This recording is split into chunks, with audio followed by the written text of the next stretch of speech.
Dizer que é um prazer muito grande estarmos aqui mais uma vez para essa aula. Nossa convidada, já conversamos com ela no momento de teste, então ela já está a postos, está nos acompanhando desde agora. E hoje, pode colocar os slides, Ana, por favor. Eu quero poder, os meus slides.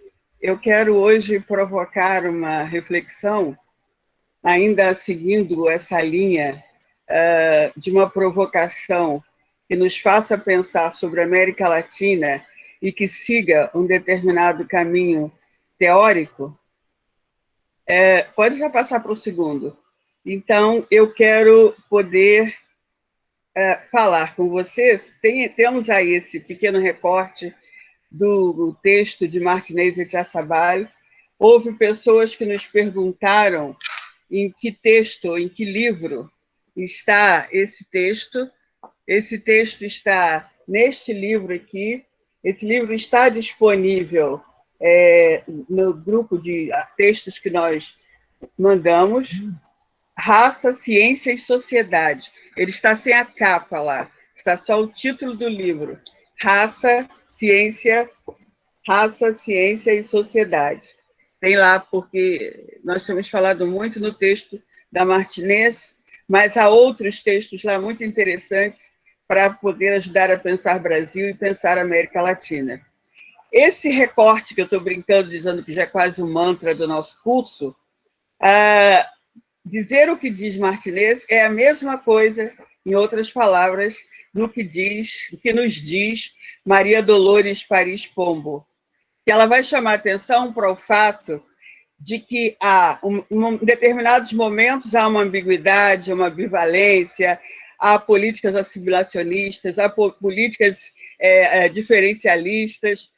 Depende muito do momento sócio-histórico em que estejamos olhando para a questão racial na América Latina, tanto no que se refere à população negra, quanto ao que se refere à população indígena.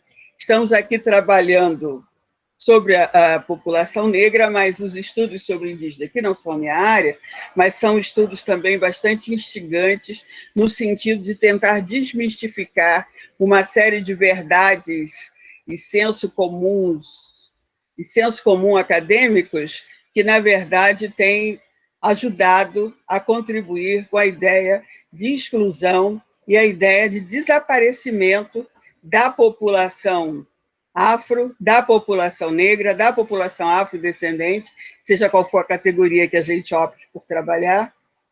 E é interessante, quando se pensa nessa categoria afrodescendente, pensar que, um pouco como nos provocou pensar Cecília Ramírez na sua brilhante intervenção no encontro da aula passada, em que, quando perguntada se ela é uma mulher negra, uma mulher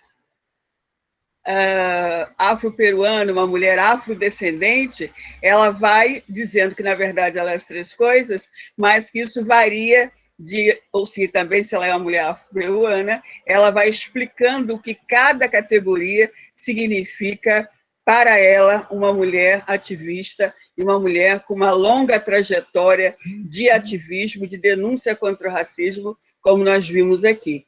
Então, a ideia de que, assim como raça e racismo não é algo fixo, também as categorias com que vamos trabalhar na luta contra o racismo, elas também vão se mudando a partir, e vão sendo mudadas, diferenciadas, a partir do momento em que estejamos no processo de luta.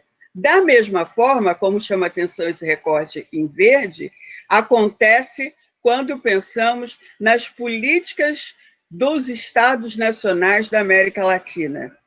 Em alguns momentos, o paternalismo é de tal sorte que dificulta muitas vezes para os ativistas denunciarem que, na verdade, não está se tratando de direitos a serem conquistados, mas apenas uma política de governo que absolutamente nada tem a ver com uma política de Estado. No nosso próximo slide, eu sempre gosto de lembrar que, para pensar a América Latina, precisamos dar alguns voos olhar para alguns momentos da história da construção da raça e do racismo. Falávamos muito rapidamente, porque essa é uma conversa que exigiria muito mais tempo, mas falávamos muito rapidamente sobre a questão do darwinismo social. O darwinismo social que surge na Europa, se espraia pelas Américas e tem grande força na Constituição dos Estados Nacionais da América Latina, o darwinismo social tem um grande contenedor contra ele, né? Alguém que se levanta pela primeira vez contra ele, que é Franz Boas. Pagou caro por isso, né? Franz Boas é um homem judeu, norte-americano, que, ao fazer as suas pesquisas, resolve fazer pesquisas no ambiente da comunidade indígena norte-americana. E lá descobre, e isso estamos falando de final do século XIX, lá descobre que não se pode mais, naquela altura, falar em cultura única. Ele, então, como antropólogo, coloca na palavra cultura, que era singular, se pronunciava sempre no singular, porque só havia uma cultura, que era a cultura europeia, ele coloca um S. Esse S na palavra cultura vai fazer toda uma diferença da forma como é possível pensar cultura a partir dele. Então, se hoje podemos falar em cultura negra, cultura cigana, cultura indígena, cultura quilombola, ou seja, se podemos falar no plural, devemos, sem dúvida alguma, a essa grande influência de Franz Boas. E aí, a partir do pensamento de Franz Boas, isso começa a ter-se uma possibilidade mais possante de questionar a ideia do racismo e das teorias raciais daquele mesmo século. Eu disse que ele pagou um preço porque ele tinha um alto cargo dentro da Sociedade de Antropologia dos Estados Unidos e perde esse cargo por trazer essa reflexão. Mas ele ainda é um homem do seu tempo, né? Ele continua dentro dele a ideia de maior desenvolvimento e menor desenvolvimento.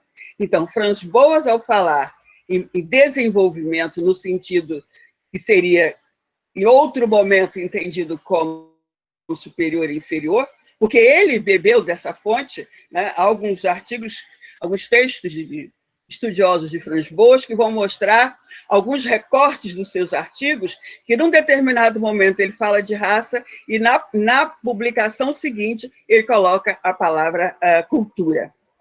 Então, a pergunta é, por que nós estamos falando de Boas no momento que estamos falando da América Latina? Porque os governos da América Latina, mais depois, mais agora, mais proximamente, mais depois dos anos 60 e 70, começam a falar de culturas. A ideia inicial que falávamos de mestiçagem, pode passar, por favor, o próximo slide. A ideia que tínhamos anteriormente sobre mestiçagem acaba recebendo, décadas depois, muito dessa influência boasiana, sem dizer o nome. Então, o que vai acontecer, então, no início do século XX? Tínhamos falado que nós tínhamos José Vasconcelos, né? Que é um grande influenciador da América Latina.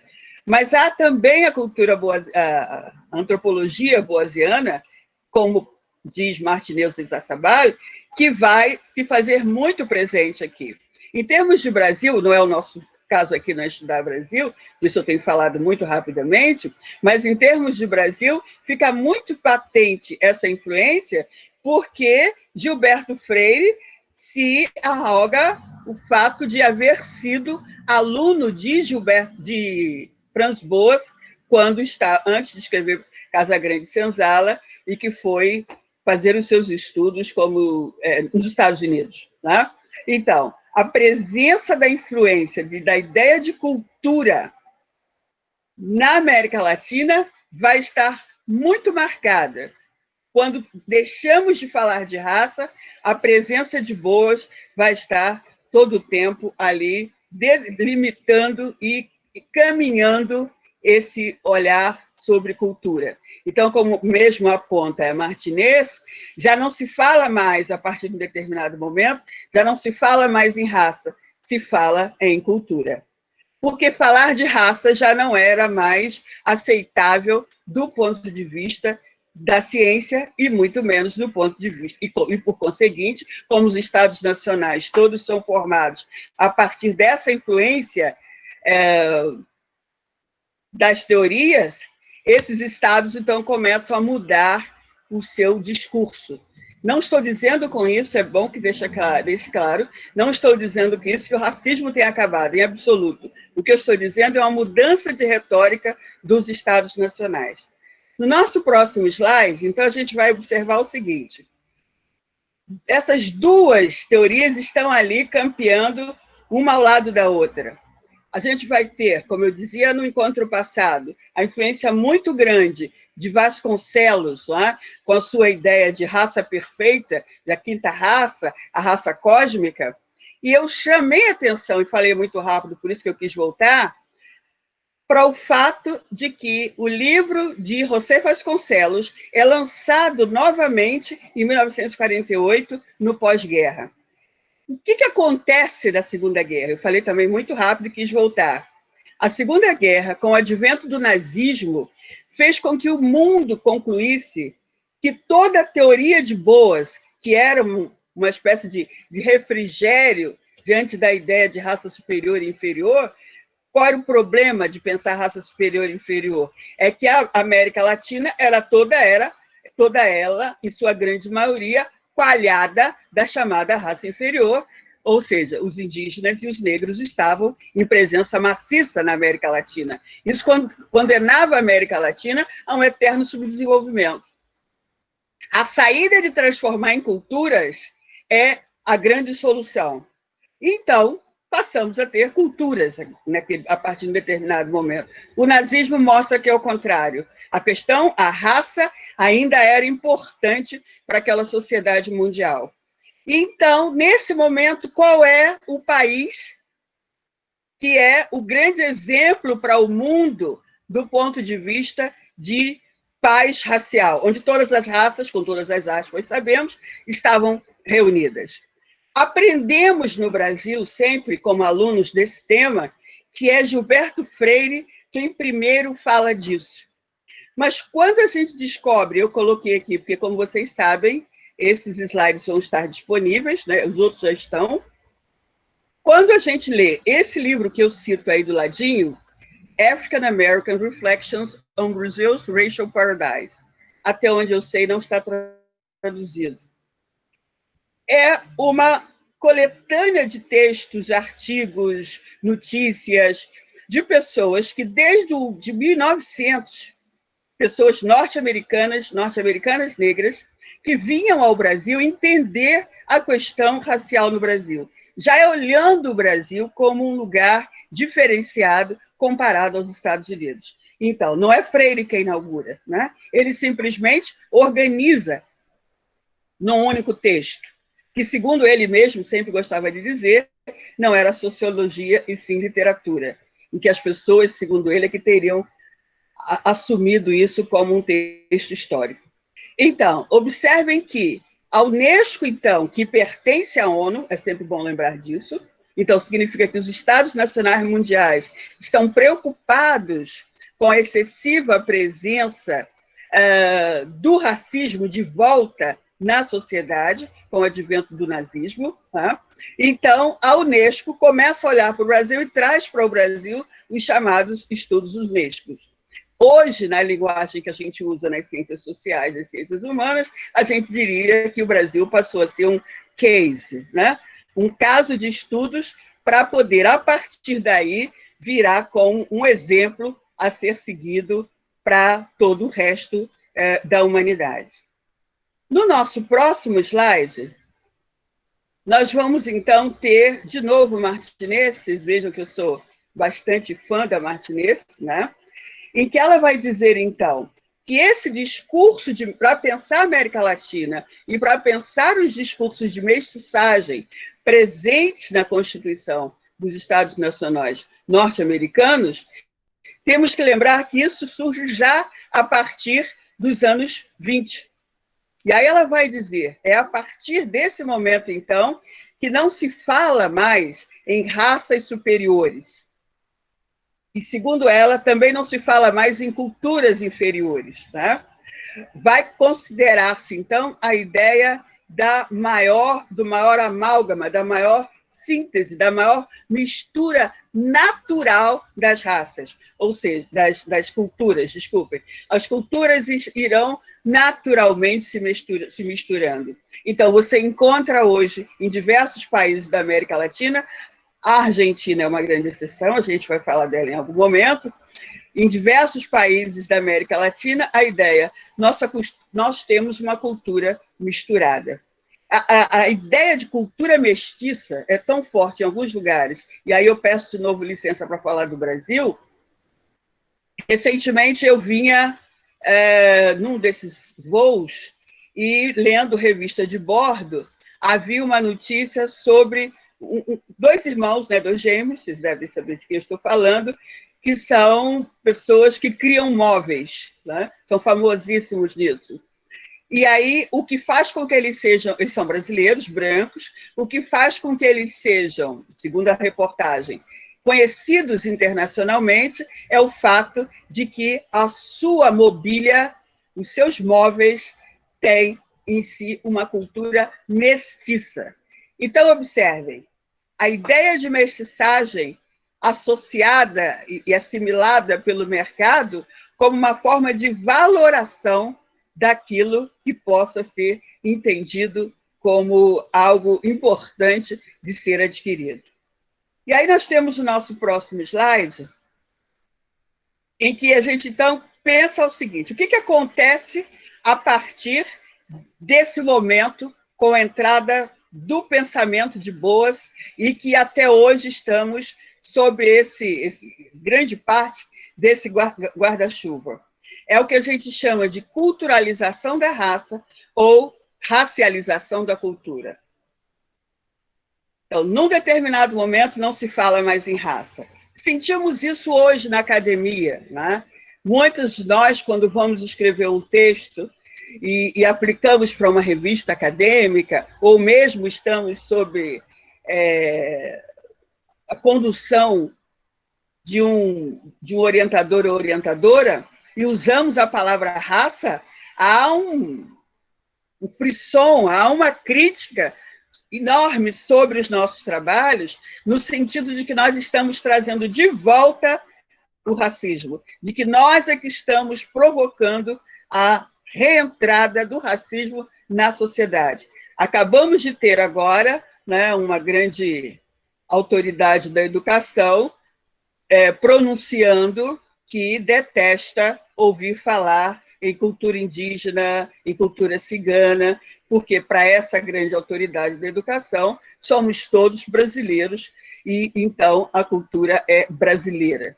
Mas mesmo negando essa pluralização da raça, quando essa autoridade fala em cultura brasileira, ele também já está dividindo, ele também está sem saber sobre aquilo que foi plantado por Boas.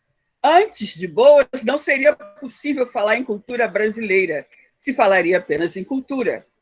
Então, mesmo negando aquilo que é fruto de uma luta de um povo organizado, mesmo negando, ele acaba, de alguma forma, falando em cultura no plural, embora negue essa pluralidade. Veja uma contradição que quando se pensa, quando se decide estudar cultura e estudar a questão racial.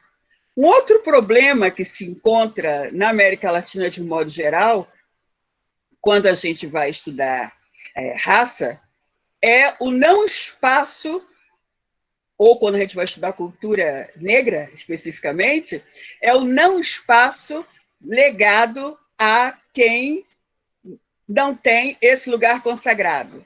Por exemplo, eu ouvia hoje uma entrevista, certamente uma entrevista antiga, no Facebook, que Sueli Carneiro deu numa das bibliotecas importantes de São Paulo, em que ela chama atenção para o fato de que os grandes teóricos, ela fala do Brasil, os grandes teóricos brasileiros se estabeleceram enquanto tal a partir do estudo da população negra, seja culturalizando, seja racializando, e que depois, na hora dos direitos, isso é um problema.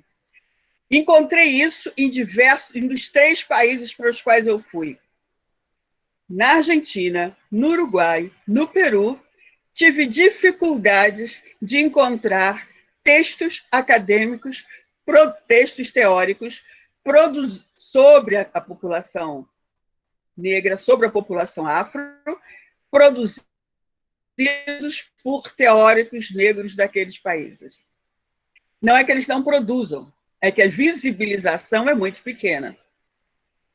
O Peru tem um grupo organizado do movimento negro, o CD, que publica livros há muitos anos com artigos de intelectuais peruanos e da América Latina de um modo geral, falando sobre o Peru e falando sobre a população afro. E é interessante que quando eu fui na livraria de uma das principais universidades lá, que é a universidade onde eu fiz o pós-doutorado, que é a Pontifícia Universidade Católica de lá do Peru, quando eu fui à livraria procurar livros sobre a questão que eu estava estudando, o próprio livreiro me apresentou os livros do CD, que eu já tinha adquirido, óbvio, fui adquirir na instituição, né, para colaborar com o nosso povo, não ia adquirir na livraria. Quando você chega nas bibliotecas, a quantidade de textos, isso é verdade para os 3 países, é muito pequena, e quando há, é feita pelos pesquisadores brancos. Então, pensar a América Latina com essa ideia de culturalização da raça e racialização da cultura também traz no bojo entender que é um lugar, um espaço fértil, aguardando por maiores produções. Em alguns desses países, eu vou evitar dizer qual, mas um país desse especificamente, há um professor branco que está há anos trabalhando com esse tema e ele se sente o dono dessa discussão. Várias pessoas me relataram das dificuldades que tem, inclusive, de serem alunos desse professor, porque ele é quem domina essa discussão sobre cultura negra, e é um homem branco. Então, esse texto, esse vídeo que eu assisti, de Sueli Carneiro, ela chama atenção para isso também, da importância e do compromisso que tem que ter os aliados brancos. Sem aliados brancos, a gente não chega a algum lugar. Agora, eles têm que ter um compromisso de entender que precisam abrir espaço, precisam contribuir com a condução de outros pesquisadores. Né? Quer dizer, bolsas são importantes e necessárias e assim vai. No nosso próximo slide, voltaremos a essa discussão depois, porque eu estou sendo fiel ao tempo. Nosso próximo slide, então, introduz a nossa palestrante de hoje. Nossa palestrante é Vicenta Camusso Pintos.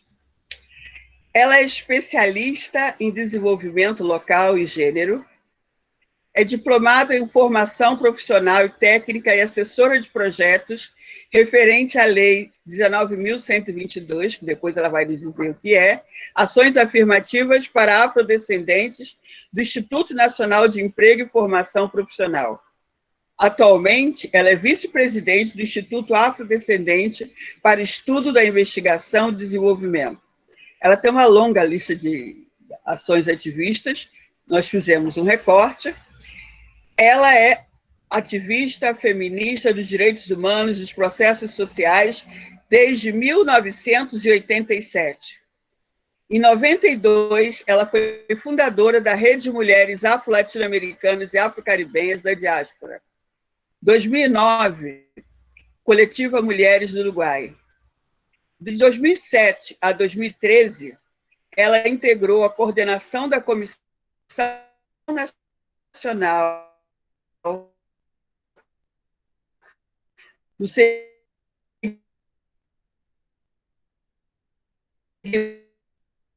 Mulher por Democracia.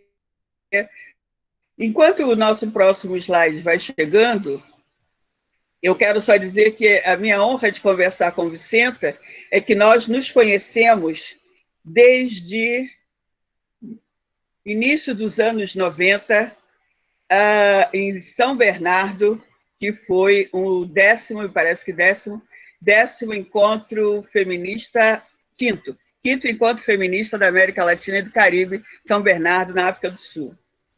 De 2013 a 2017, ela é coordenadora regional do CONUSUR, da Rede de Mulheres Afro-Latino-Americanas, Afro-Caribenha e da Diáspora.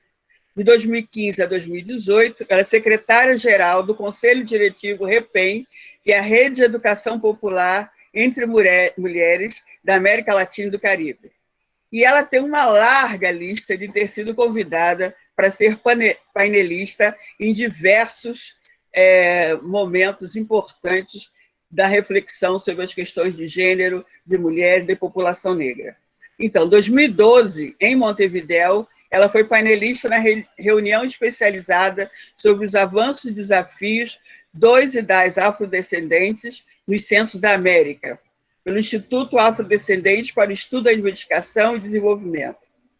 De 2013 a 2014, também em Montevidéu, ela integrou o Comitê Organizacional da Sociedade Civil para a primeira reunião da Conferência Regional sobre População e Desenvolvimento da América Latina e do Caribe, integração plena da população e sua dinâmica no desenvolvimento sustentável com igualdade e enfoque de direitos, que foi chave para o Programa de Ação de Cairo depois de 2014. Foi um consenso, que foi consenso em Montevidéu. Em 2015, em Santiago do Chile, ela foi painelista na reunião de altas autoridades nos Objetivos de Desenvolvimento Sustentável da Unidade de Gênero da CEPAL, que é a Comissão Econômica para a América Latina e o Caribe, que pertence à Organização das Nações Unidas. Próximo, por favor. 2015 também, em Manágua, Nicarágua, ela participou do primeiro encontro de líderes mulheres afrodescendentes das Américas. Em 2016, participou do Fórum Interamericano Afrodescendente pelo marco de uma Assembleia Geral da Organização dos Estados Americanos, a OEA. Em 2017 também, em Montevidéu, ela participou da segunda, todos esses momentos ela foi painelista, da segunda reunião da Conferência Regional sobre o Desenvolvimento Social da América Latina e do Caribe, o duplo desafio de uma inclusão social e econômica. E em 2018, foi painelista para os afrodescendentes, direitos e combate ao racismo e à discriminação racial na América Latina e o Caribe, pelo Instituto de Afrodescendentes para o Estudo da Investigação de Cartagena das Índias, na Colômbia. Em 2018, ela participou foi painelista na terceira reunião de Conferência Regional sobre População e Desenvolvimento no Chile. Povos indígenas, interculturalidade, direitos e afrodescendentes, direitos e combate ao racismo e à discriminação racial. E temos mais um slide em que a gente vai falar, então, que Vicenta, em 2019, o ano passado, ela esteve em Nairobi, no Quênia, no encontro de Nairobi sobre a Conferência de População e Desenvolvimento, que é CIPD mais 25, Acelerando a Promessa. Em 2019, ela esteve em São José da Costa Rica, no Fórum de Consulta sobre os Avanços e Desafios dos Compromissos Internacionais para Afrodescendentes e a reunião de alto nível, Acelerando a Ação Global para o Cumprimento de Direitos das Pessoas Afrodescendentes na América Latina e do Caribe. E ela é consultora da ECLAC, População, da CEPAL, que é o Informe Sistematização e Atualização da Situação das Pessoas Afrodescendentes na América Latina em respeito à sua situação de saúde. E é co-consultora e expert em gênero para a formulação do segundo plano de igualdade, oportunidade e direitos entre mulheres e homens da Intendência Municipal de Montevidéu, na Secretaria da Mulher do Uruguai. Então, e só para lembrar, sempre ao final de cada slide, nós temos o contato, o e-mail de contato da palestrante, que já vai estar disponível logo hoje ainda na nossa Classroom. Então, temos o prazer de receber a senhora, minha amiga, Vicenta Camusso Pintos. Vamos lá? Olá, Vicenta. ¿Estás por ahí? Hola. Hola, ahora sí, tenía desactivado el micrófono. ¿Me escuchan? Perfeito. Bueno. Muito bem-vinda, muito obrigada por aceitar nosso convite. É uma honra poder falar com você, é uma honra poder dizer que nós nos conhecemos desde os anos 90, é uma honra poder dizer que participamos da comissão organizadora do primeiro encontro de mulheres negras da América Latina e do Caribe, e é uma honra também poder dizer que você nos recebeu no Uruguai. A primeira reunião preparatória foi no Uruguai, que você muito gentilmente nos recebeu em sua casa. Isso são coisas que a gente tem que dizer sempre, porque só acontecem porque as pessoas têm compromisso. Bem-vinda. Muchas gracias por la invitación. Realmente sí es muy... ¿Me escuchan bien? Perfecto. Por la invitación, porque realmente es un placer poder compartir personalmente con la profesora Jocelina, una gran amiga de muchos años, y además de eso, bueno, poder reflexionar juntas en este proceso, ¿no? Entonces, realmente muy agradecida de la oportunidad. Nós é que agradecemos a sua presença. Então, você atualmente é vice-presidenta... Você atualmente é vice-presidenta do Instituto de Afrodescendentes para Estudo, Investigação e Desenvolvimento. Fale un poco de ese instituto. Bien, este es un instituto que nace a partir de lo que fue en su momento el grupo de censos, el grupo de trabajo de los censos. Nosotros iniciamos nuestro trabajo por allá por los años, en el 2010, 2009, 2010, cuando se inició la primera ronda de censos. Nuestra principal actividad en esos momentos era trabajar fundamentalmente con los institutos de estadística y también, por supuesto, en comunicación y articulación con las organizaciones de la sociedad civil para apoyar a los institutos de estadística y a su vez incidir en todo lo que fuera necesario para la incorporación de las variables étnicas raciales en los censos nacionales.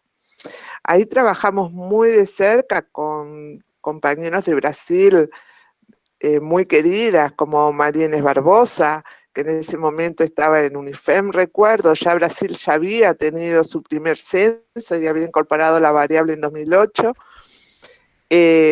John Antón, de Ecuador, de Colombia, de Bolivia, de Costa Rica, nuestra compañera Epsi Campbell lideró todo ese proceso durante muchos años. Y bueno, y a partir de todo ese proceso, en el 2012, y vale decir que en 2012 fue en Río de Janeiro, que nosotros nos reunimos para que quedara, para que justamente ahí tomamos la decisión de formar un instituto. El instituto tiene la sede en Costa Rica, la sede principal, una filial en Uruguay, y fundamentalmente nuestra actividad se basa en todo lo que es referente al análisis de los datos estadísticos, el seguimiento a las encuestas continuas de hogares, el seguimiento al cumplimiento de los países en términos de la incorporação de las variables étnicas raciales y el registro de datos administrativos. Perfeito. Você, além de ter sido fundadora da Rede de Mulheres Afro-Latino-Americanas e Afro-Caribenhas e da Diáspora foi acrescido depois, né? Você também foi coordenadora regional entre 2013 e 2017. Sim. Como você vê a rede hoje? Bueno, a ver, mirar la red requiere de algunos análisis que para mí me llevan a la historia de cómo surge la red, ¿no? Un poco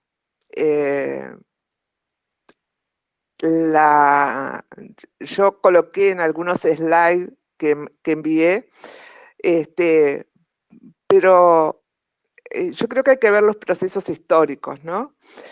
En los años 80, la red tenía porque todas estábamos en procesos políticos diferentes en nuestros países, en algunos casos todavía en los procesos dictatoriales, otras saliendo de los procesos dictatoriales, pero estábamos con unas democracias muy frágiles. Aquella red que se construye en un momento histórico determinado fue mudando, fue cambiando, fue incorporando otros momentos históricos. Cuando yo tomo la coordinación general de la red en el año 2013, ya habían pasado muchos años desde aquel momento fundacional. La región estaba en democracia, casi toda la región toda estaba en democracia. Teníamos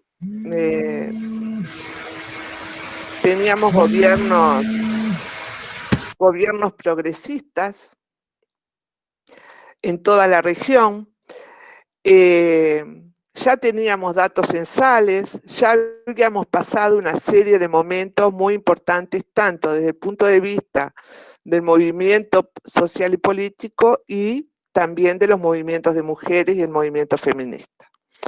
Entonces, yo creo que hoy la red tiene nuevos desafíos. La red está en un momento de diálogos con nuevas lideresas también y con nuevos desafíos que a mí me llevan mucho a la época donde todo esto lo iniciamos, ¿no?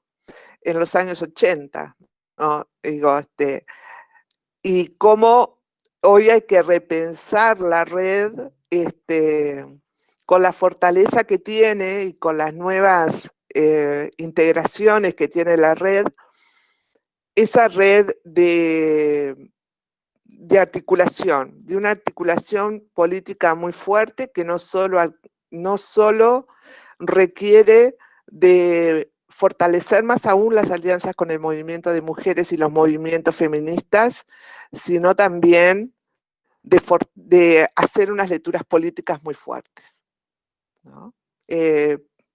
Por aí. Perfeito. Vamos, antes de passar os seus slides, eu tenho só mais uma pergunta. Sim, claro. O que te fez decidir ser uma ativista? Wow. Bueno, yo decidí primero ser una activista en defensa de los derechos humanos porque mi adolescencia hasta mi juventud fue en un momento de proceso dictatorial. Y lo que tiene mucho que ver mi activismo tiene que ver con la búsqueda de una libertad de cercanía, una libertad de poder movilizarme, una libertad de poder poder transitar en la calle sin miedo, ¿no? Y, y fue una decisión también que para mí fue muy fuerte, que fue la muerte de mi hermana por un aborto mal practicado. Y eso fue como varias cosas que se unieron para decidir estos son los caminos. Además del activismo político, hay que ser un activista por los derechos de las mujeres. Perfeito. Muito bem, vamos então assistir os seus slides. Perfeito. Enquanto eles vão sendo colocados, só lembrar que hoje estamos conversando com a senhora Vicenta Camusso, que é uruguaia e que vai nos fazer sua apresentação. Por favor. Gracias. Yo después de tener una larga conversación con Jocelina, entendí que uno de los temas que me preocupa mucho en relación a las mujeres afro o a las mujeres y a las mujeres negras, como mejor se sientan cómodas en general, y también con las articulaciones que se vienen dando en la región. Es que a veces no tenemos memoria. Fundamentalmente, los legados de las mujeres y de los varones negros, pero de las mujeres en particular, son legados orales. La oralidad es parte de nuestra ancestralidad. Una de las cuestiones que a mí me preocupa es que las jóvenes, las más jóvenes, las que van llegando, muchas veces no tienen la referencia de qué pasó anteriormente. Y ahora cuando Jocelina decía, sí, nosotras nos conocimos en el año 1990, hace muchos años. ¿Ah? Y desde 1990 hasta acá han pasado muchas cosas. Y esas cosas tienen que ser de alguna manera colocadas en la historia de los saberes populares, pero también tienen que ser recogidas desde la academia. Que la construcción social, la construcción política, los caminos que hemos recorrido las mujeres en todos estos años, también tiene que ser parte de la construcción académica y no puede ser solamente algo que quede entre nosotras y para nosotras. Siguiente, por favor. Yo le llamo a los años 80 como la década de una construcción silenciosa. Yo recién lo mencionaba. Toda la región en esa época estaba, en los años 80 estábamos saliendo de los procesos dictatoriales. Muchas de nosotras éramos muy jóvenes y muchas no sabíamos lo que era la democracia. Sabíamos que era la democracia porque lo leíamos en un libro de filosofía, pero no lo habíamos vivido nunca. Y eso también nos ha marcado a lo largo de la historia. Sin embargo, a pesar de esas circunstancias, las mujeres de aquella época fuimos construyendo. Y yo creo que construimos en silencio muchos escenarios. Un primer escenario, en lo personal y mirándolo desde acá, desde Uruguay, fue el acercarnos a los movimientos de mujeres y a los movimientos feministas. Esa es mi historia muy particular. El movimiento político, el movimiento de mujeres y el movimiento feminista. Yo muy tempranamente me di cuenta que los movimientos afrodescendientes mixtos, había cosas que no colocaban en sus discursos. Y uno de ellos era el lugar que nos daban a nosotras como mujeres y cómo se abordaban cómo algunos temas no se tocaban, ¿no? La división sexual del trabajo, la salud sexual y reproductiva, la violencia, esos no eran temas que estaban en los discursos de las agrupaciones mixtas afrodescendientes. Sí, sin duda había un fuerte, y sigue habiendo una fuerte colocación de discursos sobre lo que tiene que ver con el racismo.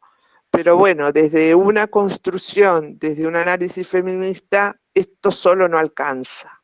Hay que colocar además otros temas. Entonces yo creo que en esa época nosotros construimos desde el silencio, desde nuestras experiencias en la familia, desde el recoger también los mensajes que las madres, las abuelas iban dando sobre el cuidado del cuerpo, sobre la violencia, sobre lo que la necesidad de formarnos, ¿no? Fue una época donde la formación para nosotras las mujeres era algo que nuestras otras mujeres más grandes nos impulsaban en forma permanente. Y eso me parece que fue parte de una construcción y una reflexión que nos permitió ir tejiendo alianzas y fortaleciéndonos cada una entre nosotras. La siguiente, por favor. Y los años, con todo ese acumulado de los años 80, que todas teníamos unos 20 años aproximadamente, 15, 18, 20, por ahí, éramos jóvenes, también fuimos jóvenes, tuvimos 18 años.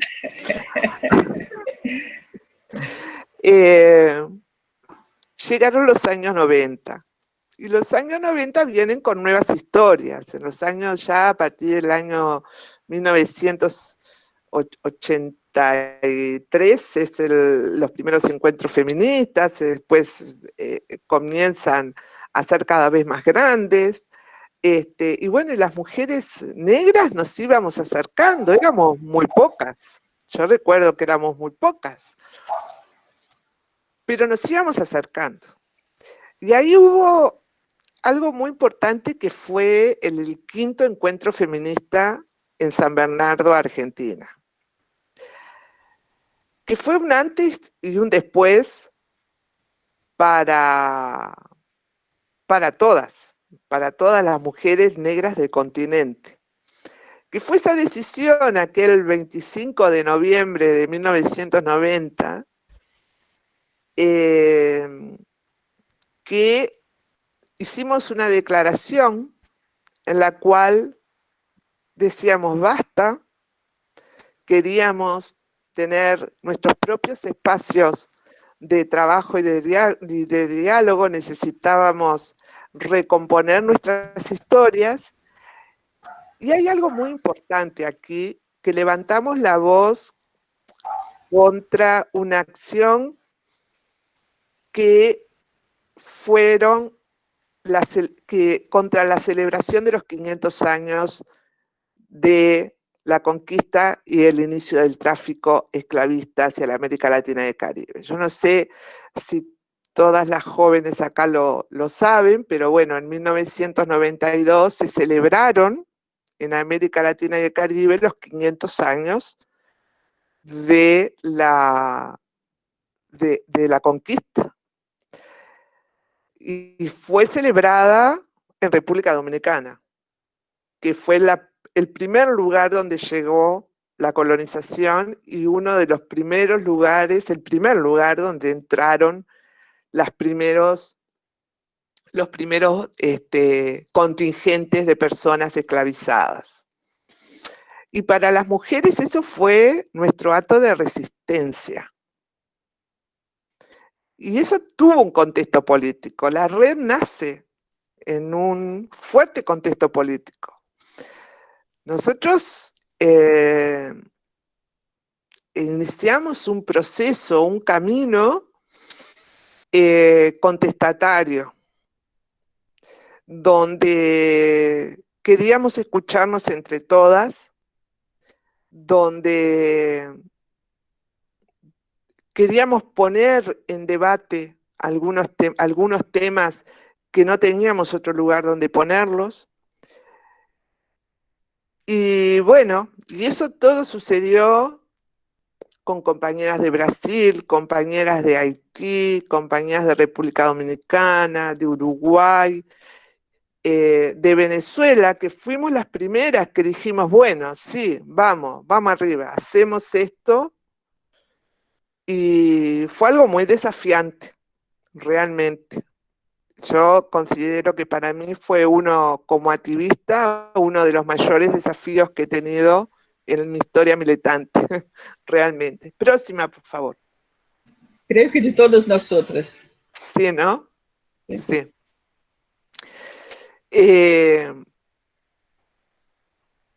Y bueno, en 1992 fue exactamente 500 años después. Con todo, con muchas cosas que no nos favorecían. Y aquí yo quiero referirme a algo que me parece muy importante, que fue el gran apoyo que nosotras todas tuvimos del movimiento feminista.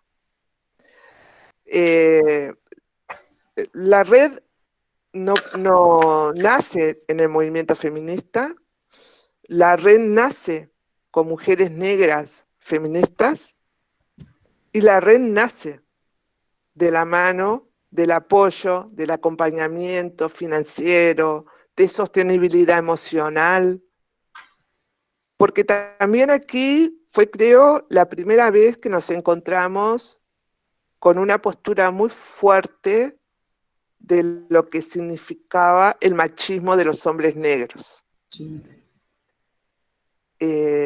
Fuimos muy agredidas,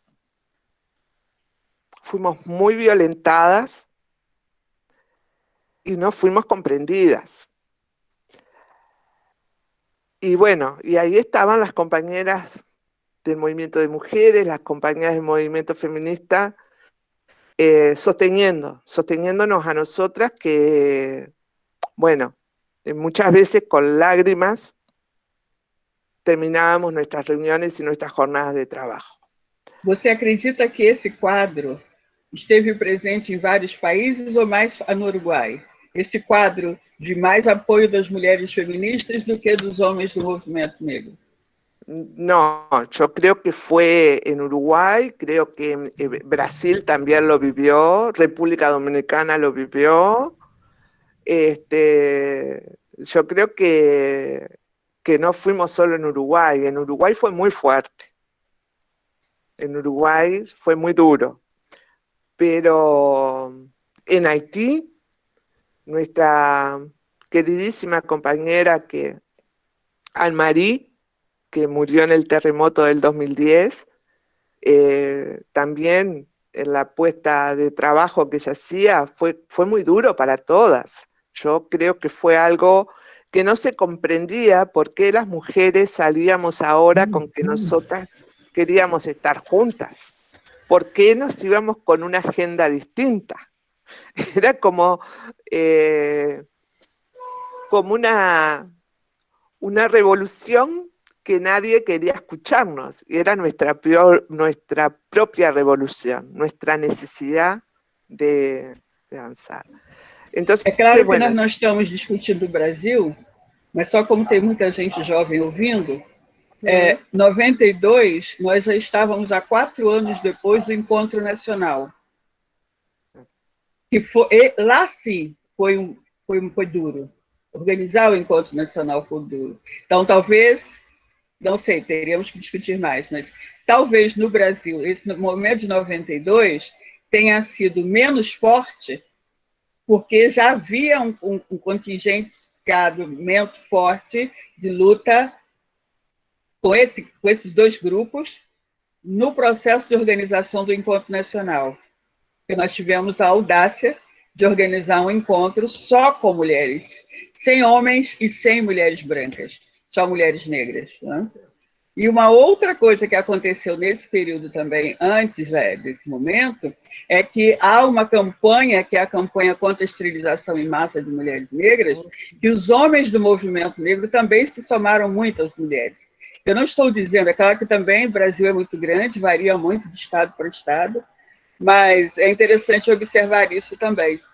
Quer dizer, não é que não tenhamos tido, mas talvez tenha sido menor que no Uruguai, porque 4 anos antes nós já havíamos mostrado o nosso poder de organização enquanto mulheres negras no país, entendeu?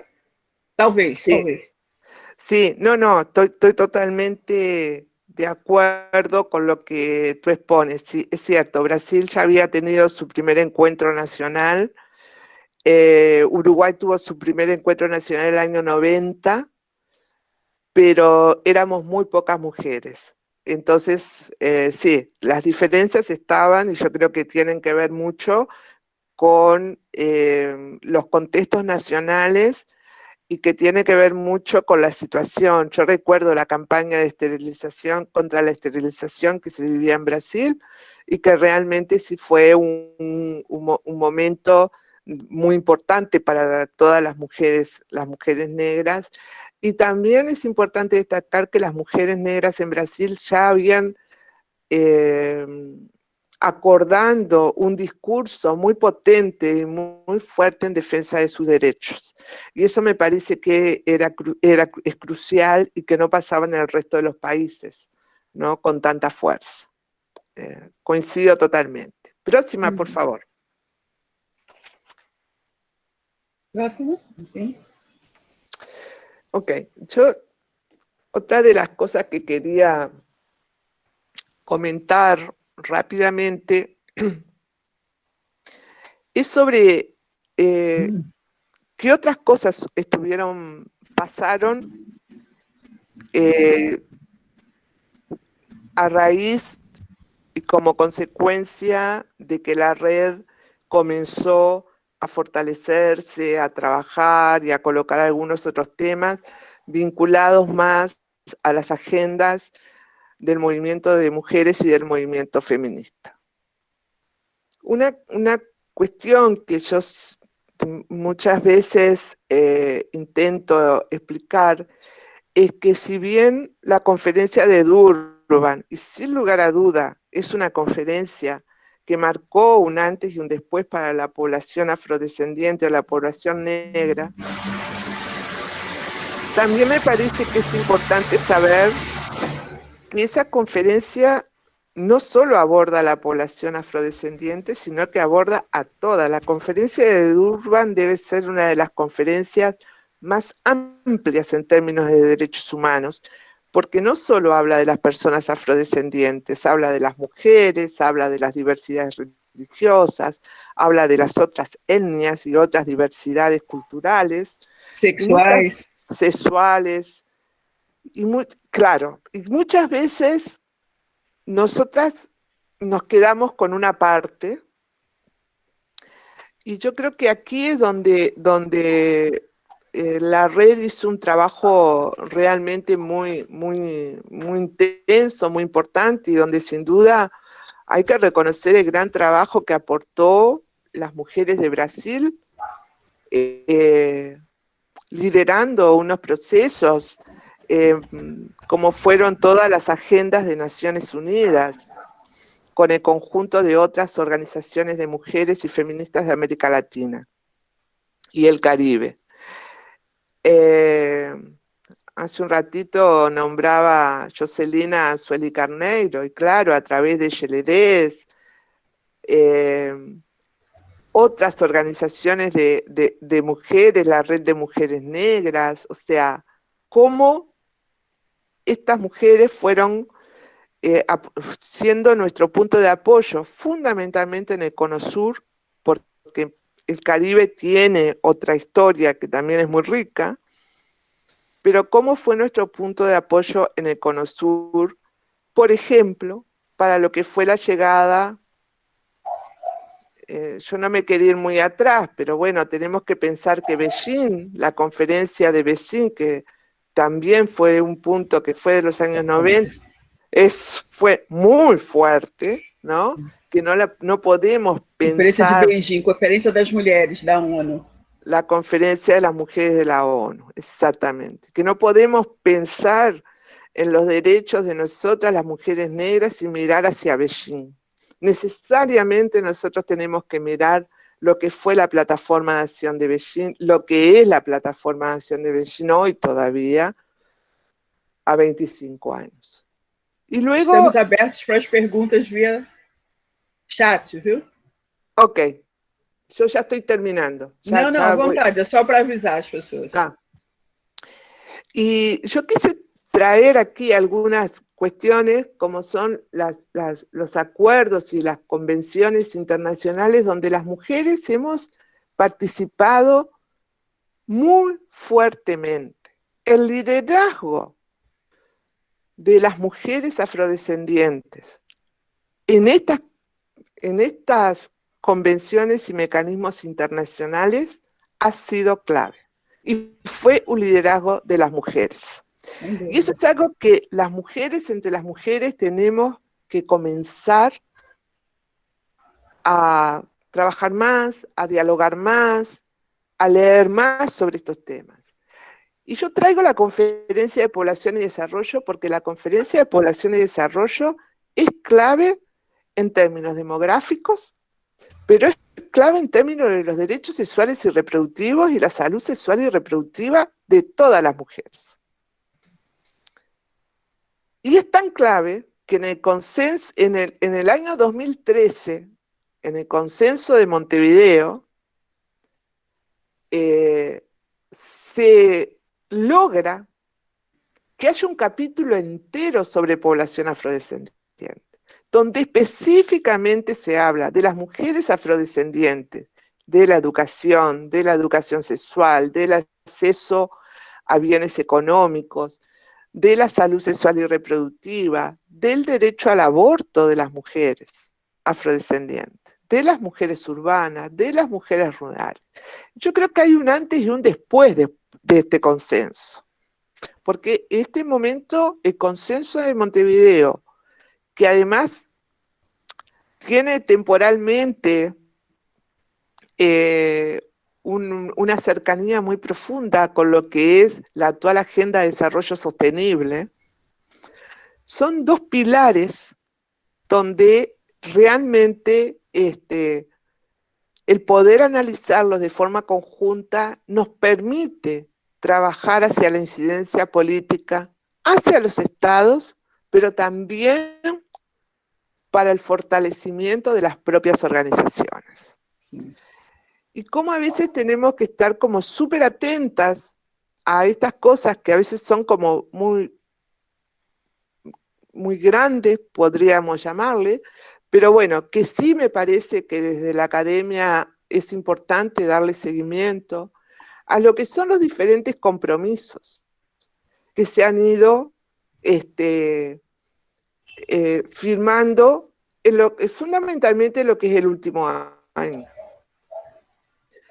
El último año, en México, en Puebla, se hace el compromiso de Puebla, donde específicamente una de las cosas que sucede en este compromiso es que las mujeres logramos que dentro de el diseño de los indicadores para la evaluación del consenso de Montevideo, se colocaran indicadores con mirada transversal e interseccional de género y etnia. Y eso no es menor para nosotras, porque sí, entonces los resultados nos van a dar, las miradas nos van a dar otras cosas. Sí, sí. Ese mismo año, en octubre, se realizó el compromiso de San José, donde los estados se comprometieron a avanzar profundamente en la inclusión de las personas afrodescendientes de América Latina y el Caribe para el cumplimiento de los acuerdos del Consenso de Montevideo, pero también el cumplimiento de la Agenda de Desarrollo Sostenible. Y eso se vuelve a reafirmar en noviembre del año pasado en Nairobi, donde se hizo la conferencia internacional. Próxima, por favor. Entonces, como feminista,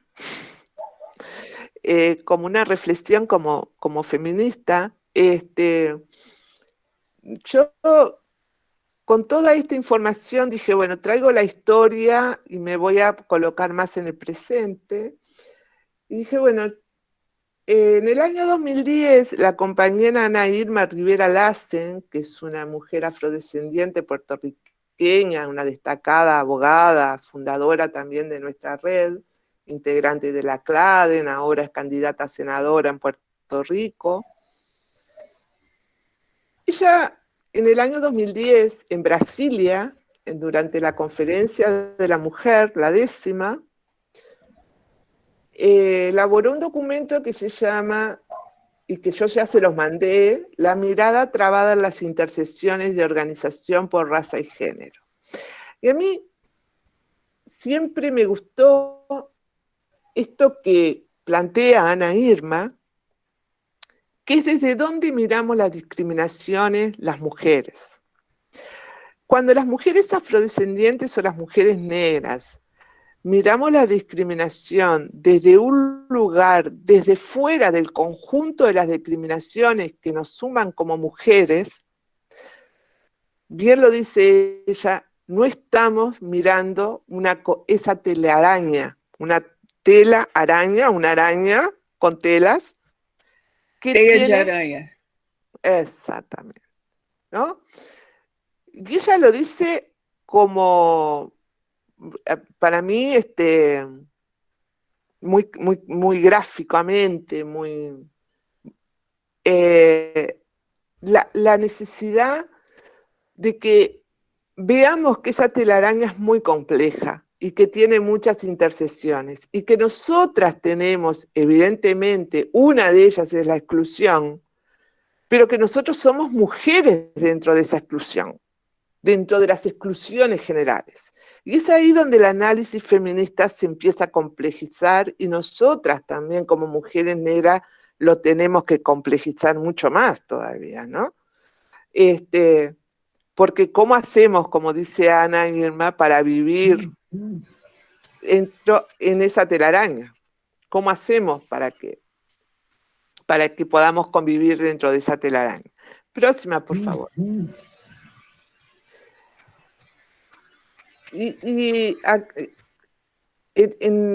eso ya habla de la complejidad de las estructuras hegemónicas, ¿no? Muchas veces cuando, el patriarcado excluye a las mujeres y tiene una forma de acción mediante poder, donde las mujeres tenemos un lugar determinado en esa estructura patriarcal. Y eso se pone, es más complejo todavía cuando ese patriarcado, además de patriarcal, con poder, es racista, y cómo nos permite a nosotros replantearnos y generar alianzas con esas otras mujeres que viven también otras exclusiones, pero con una diferencia. Tienen el poder de raza, porque son blancas, y el poder de clase. Sí. Entonces eso nos complejiza y nos llama acá. Próxima, por favor. E já terminamos. Nós vamos até as 16h30 com as perguntas, então fiquem à vontade para fazer. Já, estou terminando. Não, você pode continuar à vontade. Una de las cosas que también me parece importante es la importancia de trabajar mucho más en qué queremos decir nosotros cuando hablamos de las intersecciones. Yo sé que en Brasil ustedes conocen muy bien a Kimberly Williams Crown, porque ella ha estado muchas veces en Brasil, las académicas han tenido el gusto de conocerla.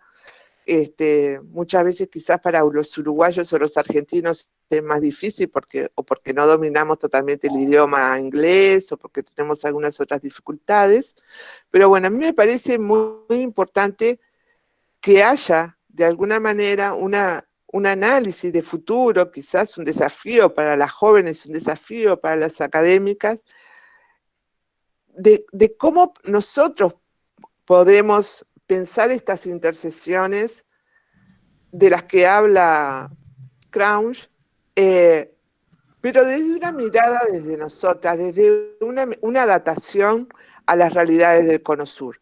Sí. Porque no siempre, porque las realidades son distintas. Sí. Operan de forma distinta el poder, opera de forma distinta el racismo, opera de forma distinta el patriarcado y opera de forma racista, diferente las opresiones de clase también. Entonces, en ese sentido, lo dejo esto como, creo que es un desafío académico poder analizar esto, poder planteárnoslo desde un conjunto de, sin duda, de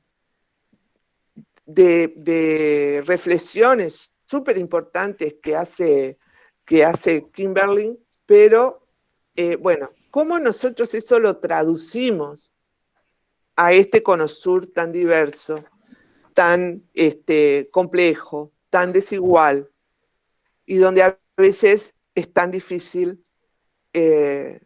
no solo encontrarnos, sino consensuar y tener algunos diálogos que nos permitan realmente ir generando nuestros propios discursos y nuestras propias consignas de combate al racismo y de combate al patriarcado, al sexismo y al machismo.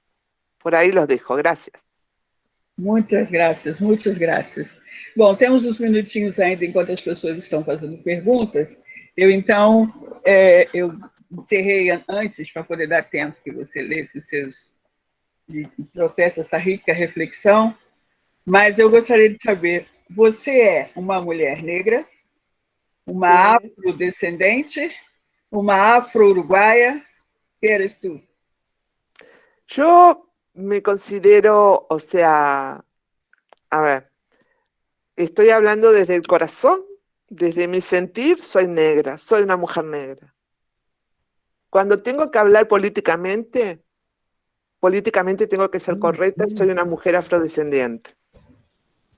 No me gusta, entiendo que no es correcto hablar de afro-uruguayos, porque vivimos en un país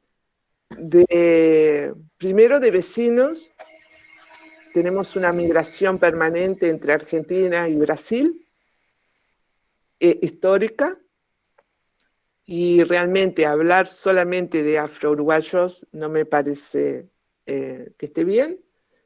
Por eso me considero una negra afrodescendiente, en tal caso. Perfeito, perfeito. E como ocorre o racismo no Uruguay? Bueno, el racismo tiene múltiples expresiones. Yo diría que hay una primera expresión muy, muy importante que hace a la vida de las personas, que tiene que ver con las exclusiones. La primera exclusión y el primer desafío de cualquier persona negra en este país es cuando se enfrenta a la educación. El racismo también opera en términos de las dificultades de acceso al mercado laboral. Cuando nosotros tenemos en Uruguay un altísimo porcentaje de jóvenes que solo terminan la escuela primaria, la escuela básica, y eso hace que luego después, evidentemente, el empleo sea precario, es muy bajo el porcentaje de ingreso a la universidad o al terciario, y también opera en lo territorial, donde vivimos,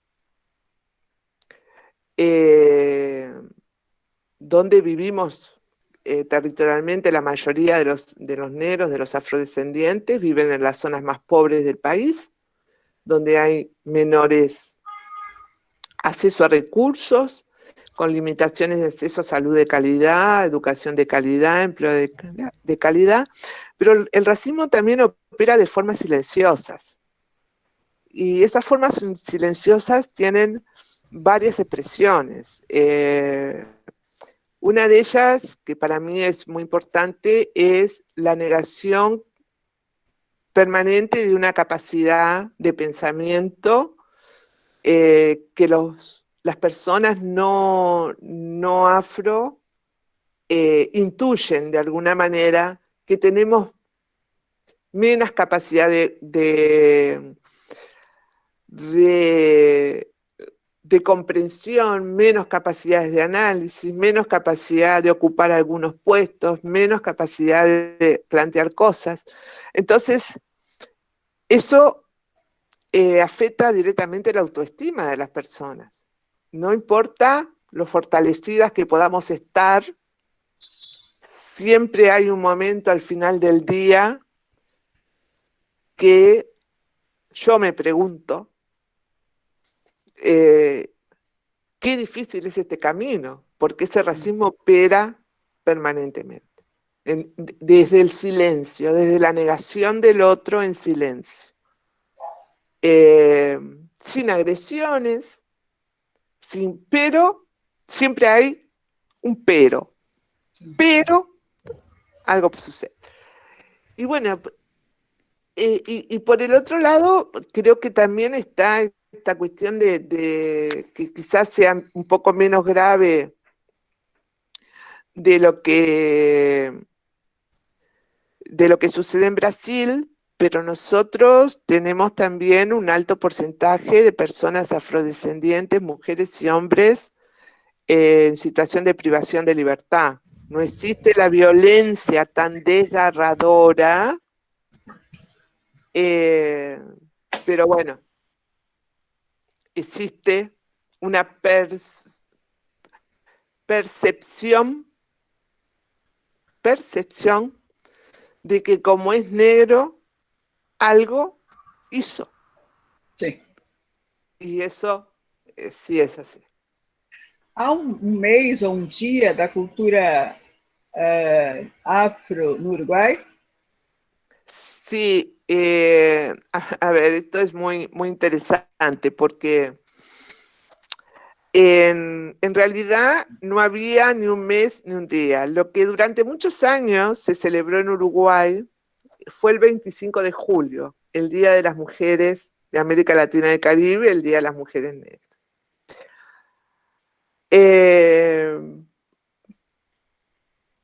Y ahí yo creo que también hay una cuestión a analizar qué han hecho los sectores más progresistas, políticamente hablando, sobre cómo se apoderaron de algunos momentos que eran nuestros. Desde el año 2006, el 2006-2007 creo que fue, el gobierno de ese momento decide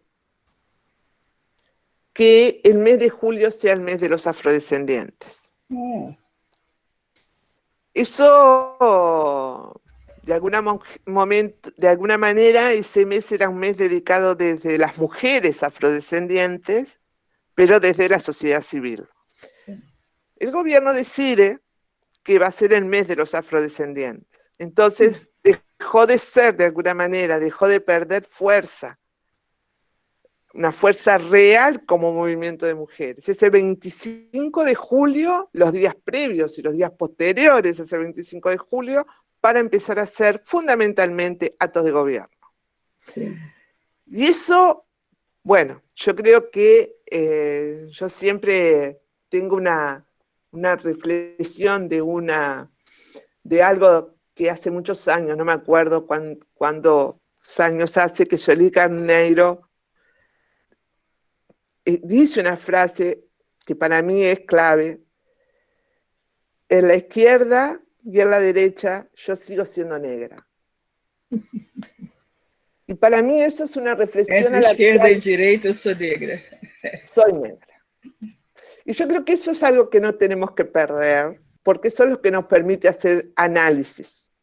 Si nosotros no podemos hacer análisis de ahí,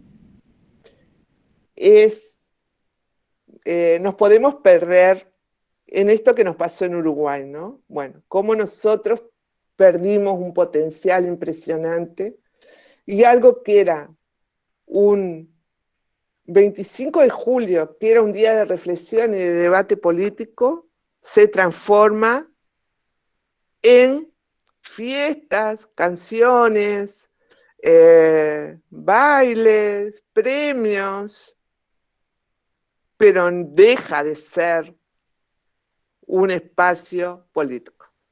Para mí eso es un error, personalmente, es un error político, de visión estratégica. Pero soy una mujer política. Sim, sim, sim, sim, sim. Sim. Temos um debate parecido no Brasil em relação ao feriado do 20 de novembro. Né? Para algumas pessoas é uma data interessante, mas em algumas cidades é uma data que fica esvaziada, porque sendo dia de trabalho, as pessoas vêm ao centro das cidades e aí participam dos eventos. Não sendo o que atrai, às vezes, nem sempre é um ato político. Né? Claro, sempre lembrando que o Brasil é muito grande, tem muitas variações, mas no caso do Rio de Janeiro isso é bastante presente. Né? Os atos mais politizados ficam mais esvaziados. Não que a cultura não seja importante, ela também fala de um lugar, né, de reflexão. Né? Exato.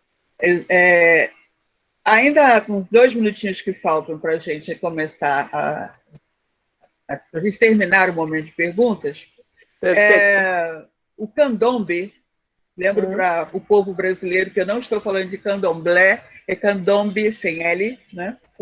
O candombe, para nós brasileiros, ainda é muito pouco conhecido. Né? E eu tive a oportunidade de ver algumas chamadas de candombe, mas sei que há um mês específico em que a grande festa acontece, se alguém quisesse desejar ir ao Uruguai para assistir o momento em que o candombe está na rua. Qual é o mês ideal? Eso sucede en el mes de febrero, durante las fiestas de carnaval en Uruguay. Mas é um pouco antes do carnaval oficial, né? Sí, ahí hay varios momentos. En realidad, el tambor en Uruguay suena todos los días. Eso es muy importante porque el tambor es resistencia. Los días domingos, por ejemplo, siempre se toca la calle, la gente sale, baila, toca con su tambor. Luego hay otras fechas importantes, como es el 3 de diciembre, que es el Día del Tambor. En realidad se llama el Día de Candombe, no el Día del Tambor, el Día del Candombe, el 3 de diciembre, que en realidad es una fecha conmemorativa que tiene que ver con la resistencia que significa el tambor, pero el recuerdo para mí más importante es que fue el día en que en el año 1979 la dictadura militar desalojó a las familias negras que vivían en el barrio sur. Aquí las compañeras me anotan el nombre exacto del día, sí, pero es ese día, pero tiene ese significado. Tiene también un significado de equidad racial, pero en realidad fue un día de despojo, de gran despojo, un gran despojo de la población afrodescendiente, de la población negra que vivía en el barrio sur y Palermo en Montevideo, lo que se llamaba los conventillos y conventillos. Una historia muy bonita, por cierto, pero bueno, pueden venir a Uruguay a ver tambor en diciembre, en enero, en febrero, todo el año, pero esos son los meses que realmente se siente más, porque además está cálido el clima. Ah, tá bem, tá bem. Perfeito. Muito obrigada por sua grande contribuição, por nos ajudar a percorrer esse caminho histórico. Né? Temos muito poucos acessos a esses documentos. Quero agradecer de público a grande quantidade de documentos que você nos enviou, que já estão disponíveis na Classroom, das duas salas, das duas turmas que queiram acessar, né? Então, todo esse caminho histórico feito por você, as pessoas podem acompanhar. Tem gente perguntando sobre gravar, né? Isso é algo que a gente vai trabalhar depois do final do curso, né?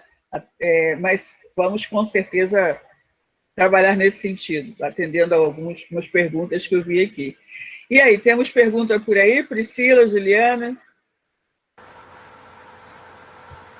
Olá. Olá, Priscila. Boa tarde, professora. Buenas tardes. Nós temos perguntas, sim. Vamos lá.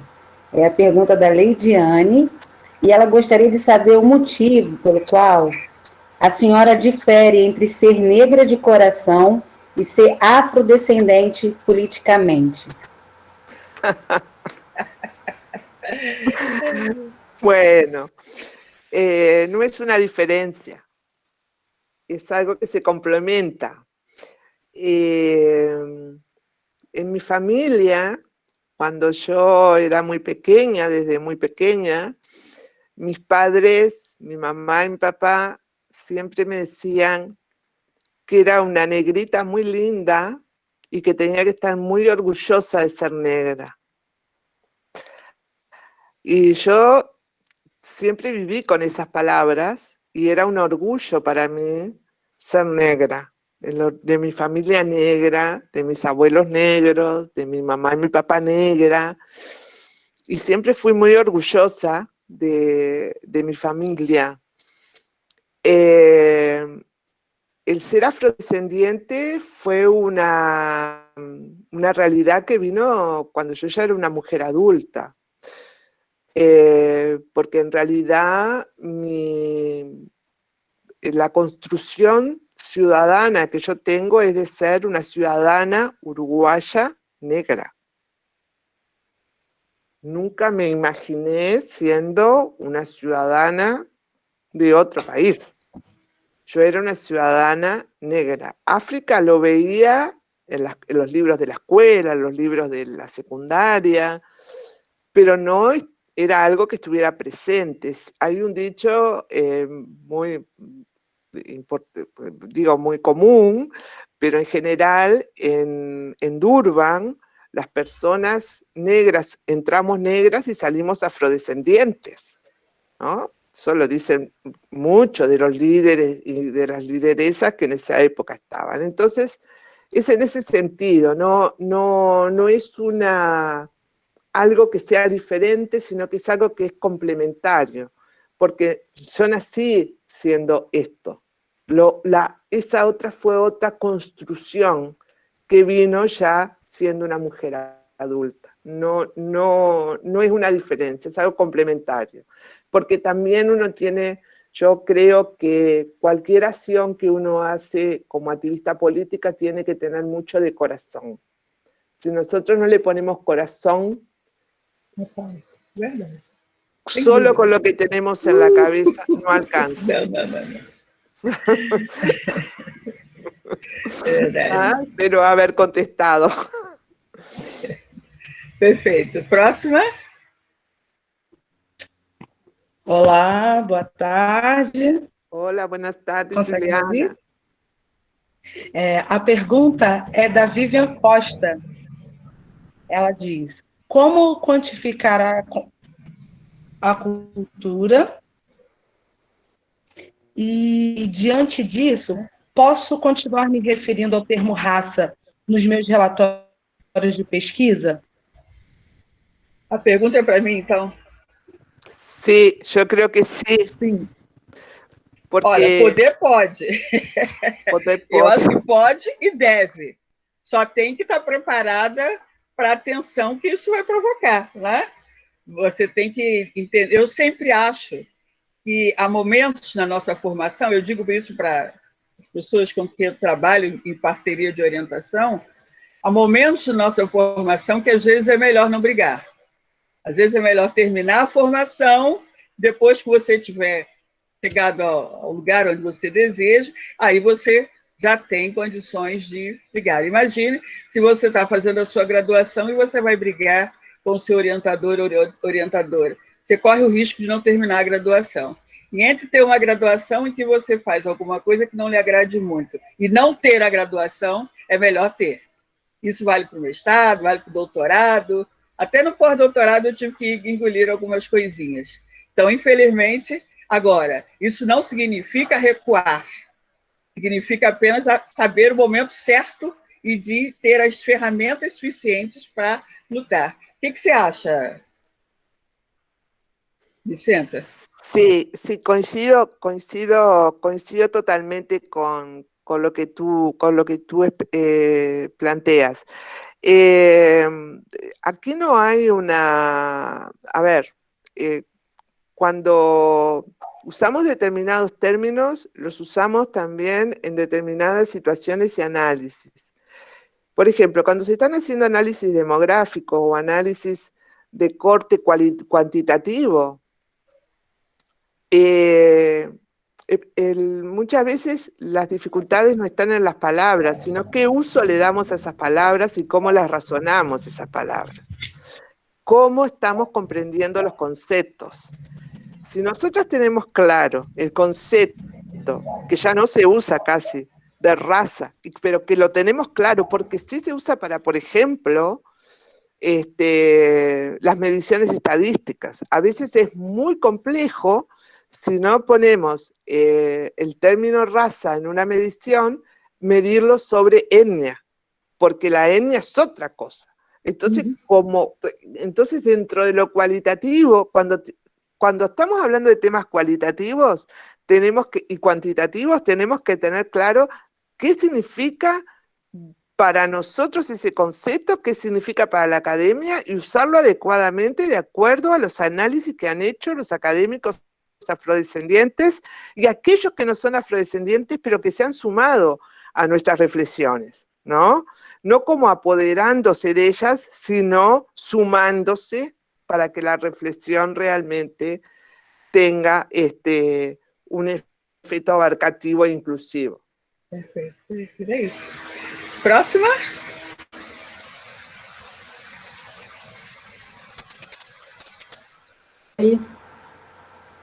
Oi. Diga. A próxima pergunta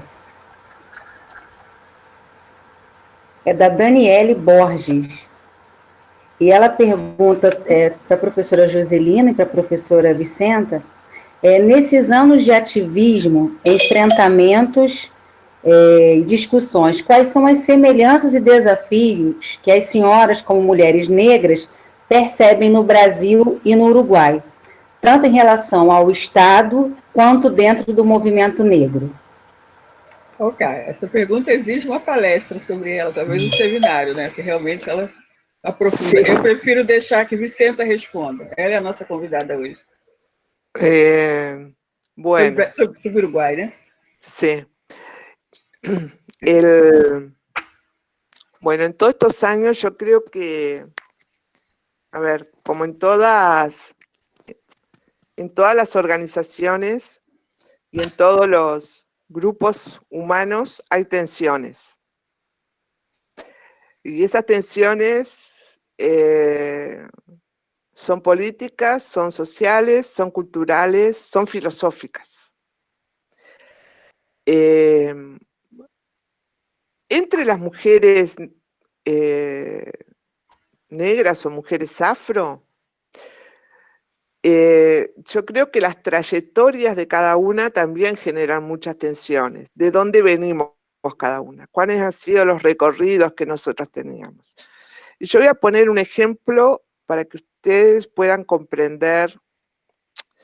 En los años 90, cuando las mujeres negras que estábamos dentro del movimiento feminista, conversábamos con otras mujeres que eran negras y no estaban en el movimiento feminista. Por ejemplo, del movimiento de mujeres negras lesbianas, nosotras éramos poco menos que pecadoras, que podíamos ser juzgadas puestas en un paredón y fusiladas. Así mismo. Entonces, yo creo que existe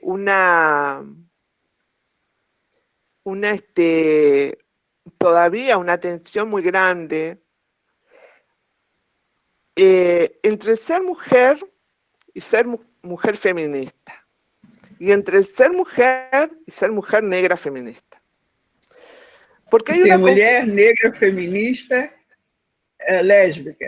y lésbica, exacta, y así vamos, ¿no? Porque son filosofías, estamos hablando de posturas políticas, y eso genera tensiones. Que esas tensiones se producen hace muchos años, en la época de los 90, y se producen hoy,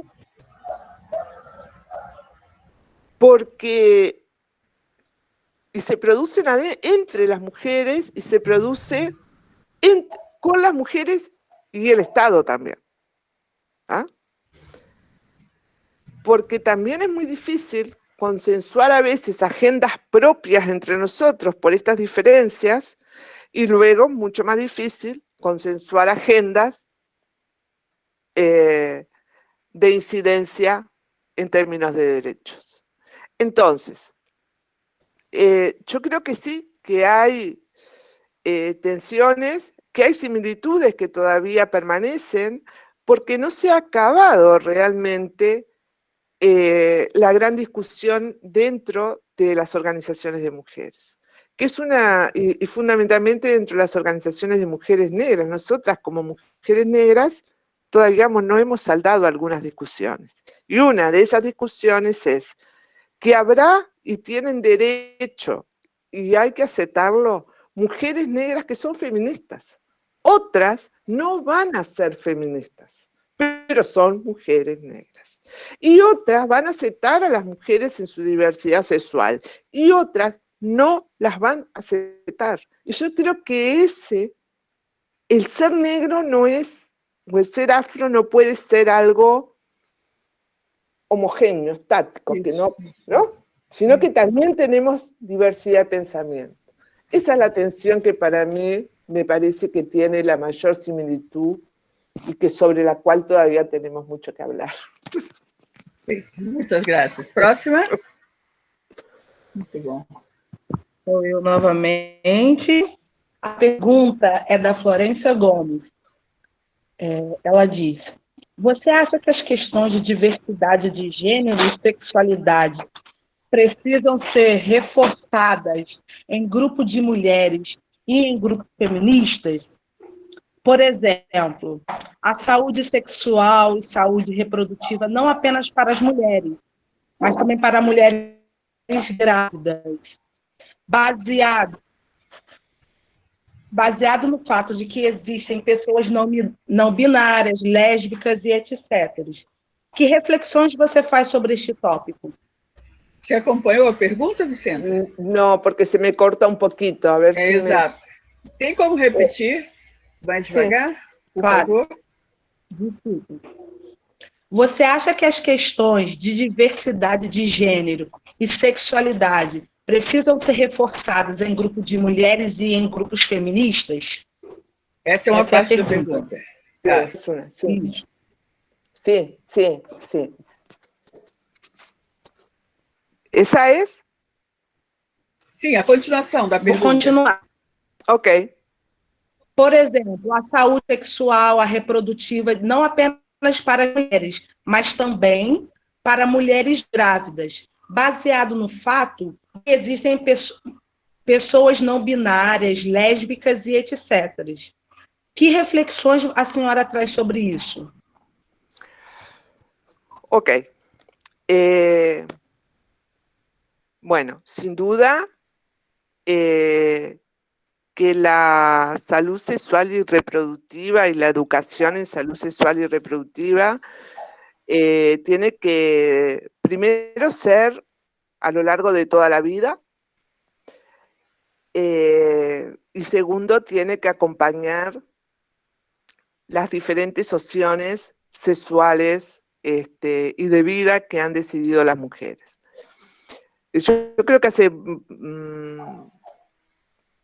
requiere de mayor énfasis en la educación, en términos no solo de prevención, sino de prevención, de cuidado, de lo que significa el placer para las mujeres negras.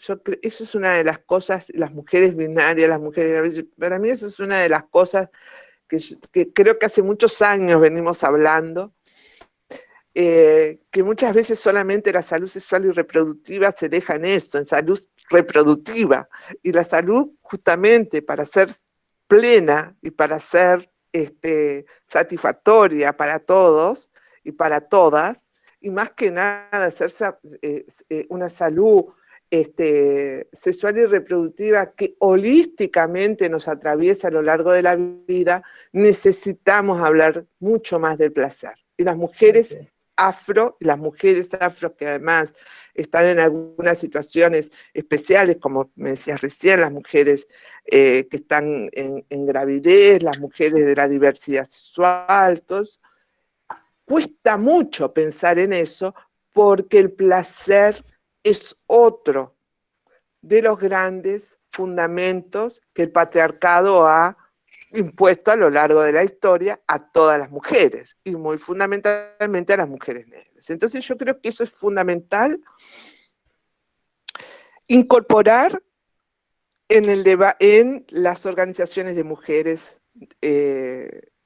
afro y no afro, porque creo que también nosotras desde las alianzas con los movimientos feministas y con los movimientos de mujeres debemos comenzar a trabajar más fuertemente en que estas temáticas de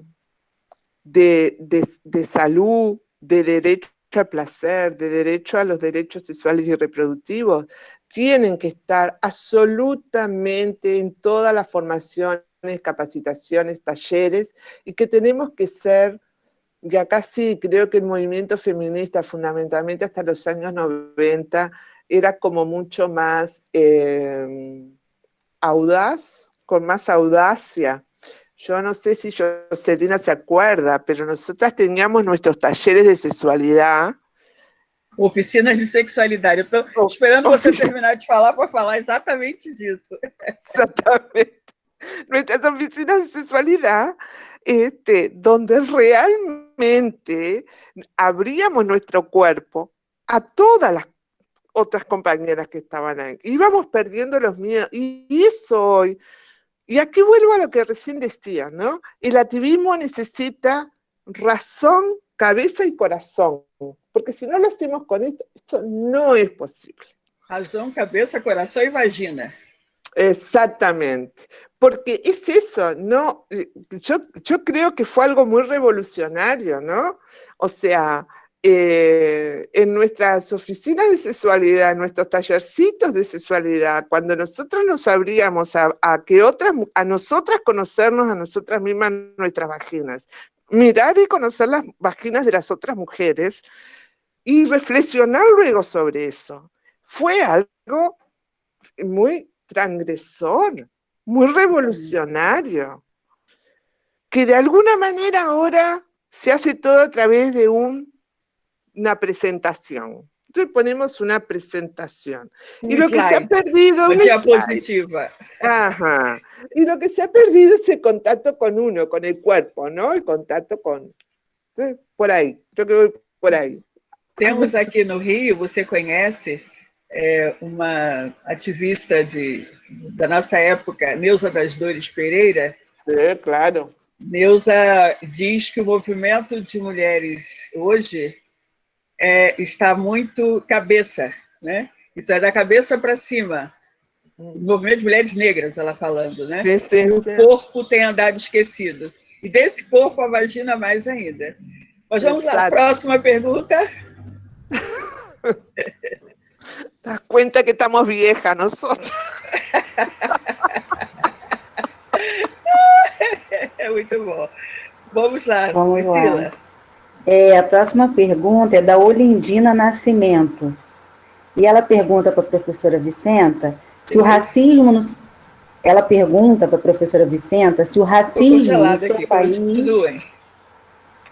O racismo no seu país tem as mais influências do mito da democracia racial e como vocês atuam nas instituições para fazer o enfrentamento ao racismo estrutural e institucional. Bueno, ¿Ok? Sí, ok. Sí, comprendí.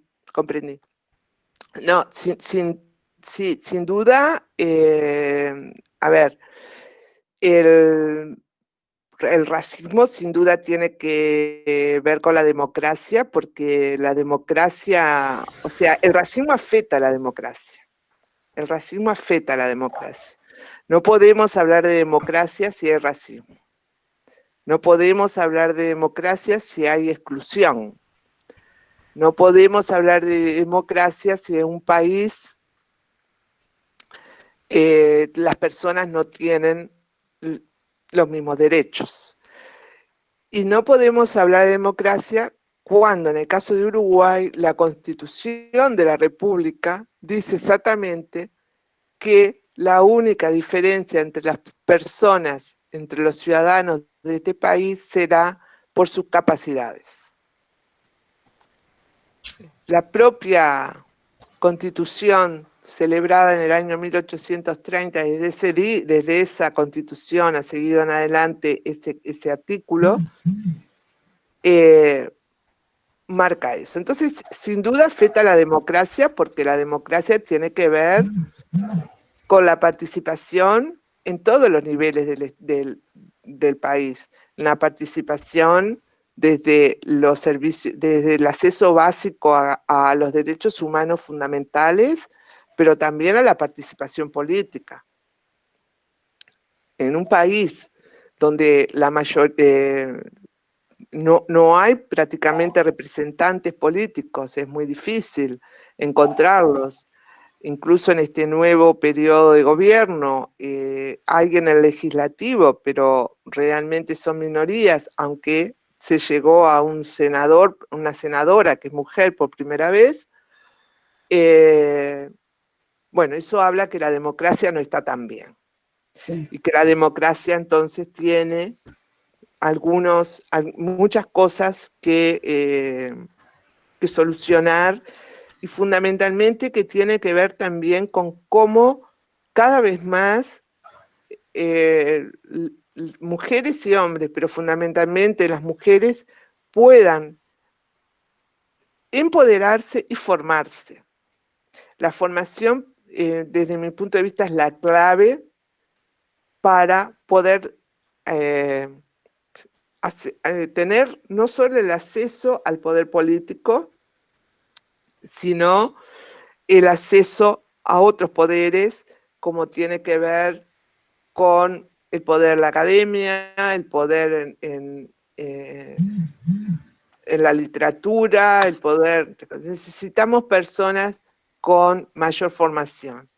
En Uruguay no llega, no recuerdo ahora, pero les estoy diciendo que creo que no somos el 1% de los universitarios, de los profesionales universitarios, el último recuerdo que tenga. Pongámosle que lleguemos al 2%, es muy bajo.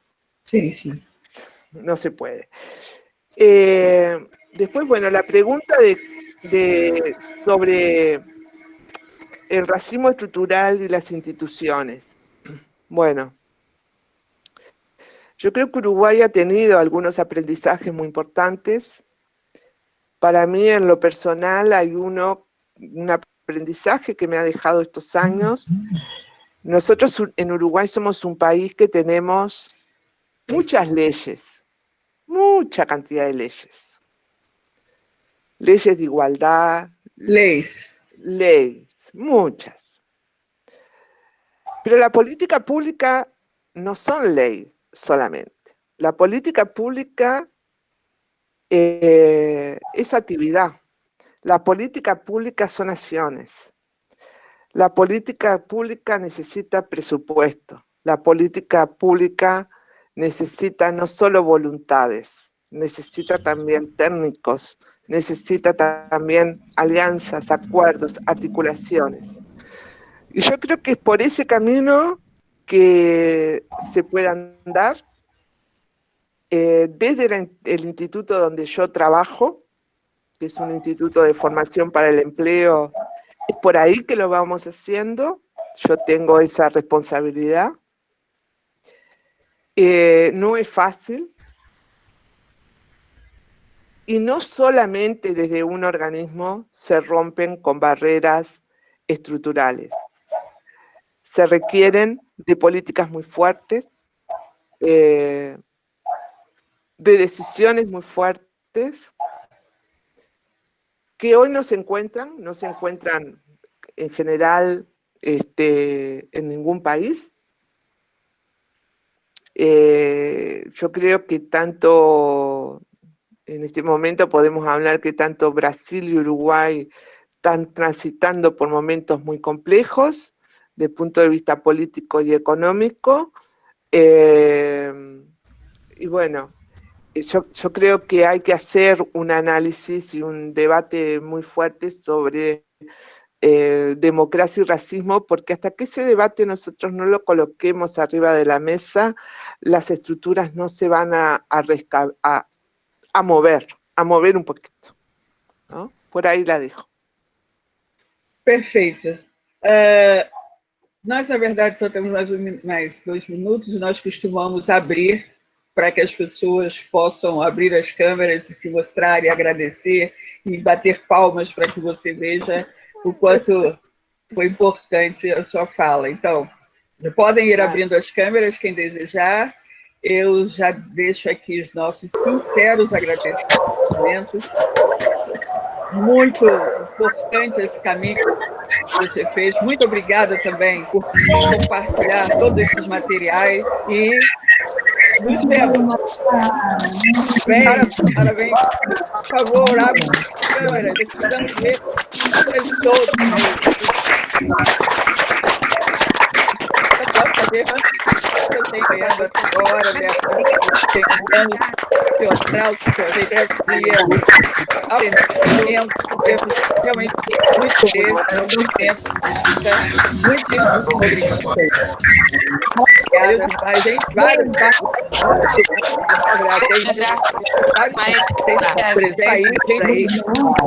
várias regiões do Brasil. E aí,